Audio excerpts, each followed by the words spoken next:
السلام عليكم ورحمة الله وبركاته. مرحبا بكم في القناة ديال يوسف بن تشفين. Euh, Aujourd'hui, on va pas parler de fruits et légumes, plutôt de politique.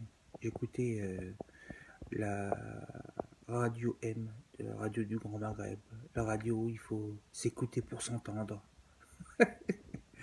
Et le, le sujet du jour, c'était l'élection de Monsieur Tabbourin. Et d'habitude, j'écoute et j'analyse ce que disent les journalistes. Bon, il y a certains intellectuels qui viennent, des géopoliticiens, des économistes, des journalistes, des écrivains. Il y a même parfois des intervenants étrangers qui viennent pour parler de l'Algérie.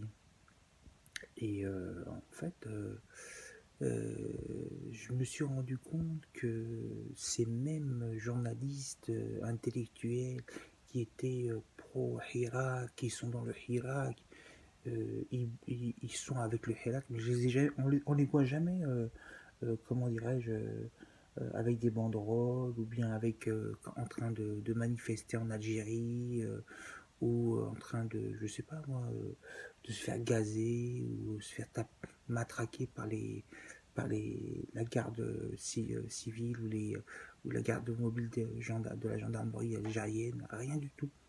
Et là, bizarrement, vous pouvez regarder cette émission, je crois que c'était d'hier, hein, donc c'était celle du 17 décembre 2019, où certains journalistes, ils essayaient en train de passer un message un peu subliminal au peuple algérien en disant bah, écoutez, le président Tabbourin est passé, c'était pas le meilleur, c'est pas le meilleur, mais il a une expérience géopolitique, il a déjà eu des postes ministériels, il connaît le système, il connaît le rouage.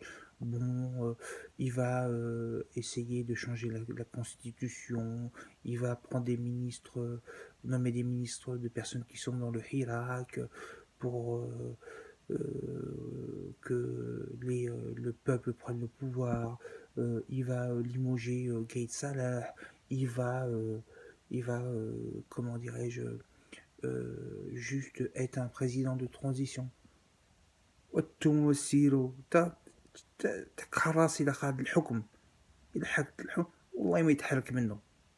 تاك شطور كان أي دو. Bon, allez, je vais terminer en français. Euh, nous, enfin, nous, on a un roi. On sait que tous les à peu près 60 ans, on sait qui c'est qui nous dirige. Quand vous parlez de démocratie avec des pays du Maghreb, mais ça n'existe pas la démocratie. La démocratie, ça coûte bâton. C'est la démocratie.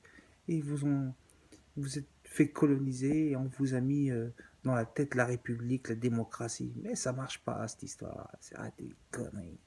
Et dès qu'il y en a un qui prend le pouvoir, il met son cul sur le chaise pendant 3 décennies ou 4 décennies avant de le limoger. Voilà.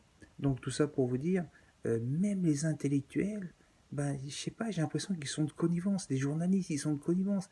Ils nous mettent de la peau aux yeux pour dire oui, on est pour le Hilaf, nous on bouge, nous on fait ceci, nous on est avec. Ouais, ouais, ouais, ouais. Comme je vous ai dit, hein, je suis un plus ou moins, j'ai jamais vu un journaliste se faire matraquer par la garde mobile ou les gendarmes algériens. Je n'ai jamais vu. Voilà. D'accord. Tous ceux qui parlent sur YouTube ou sur les chaînes, j'en ai jamais vu. Et là, euh, comment dirais-je, c'est des journalistes de renommée algérienne qui travaillent dans des gros hebdomadaires qui sont sur Radio M. D'accord. Et là, euh, j'étais un peu surpris d'entendre ça, de dire voilà, mais ils sont, ils sont en train de retourner leur veste maintenant.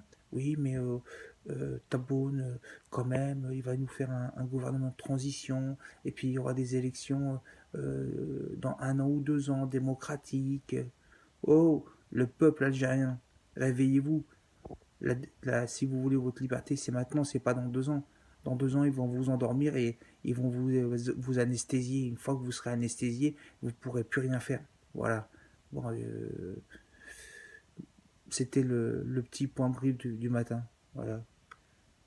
Et Allah, al-Watan, el-Malik.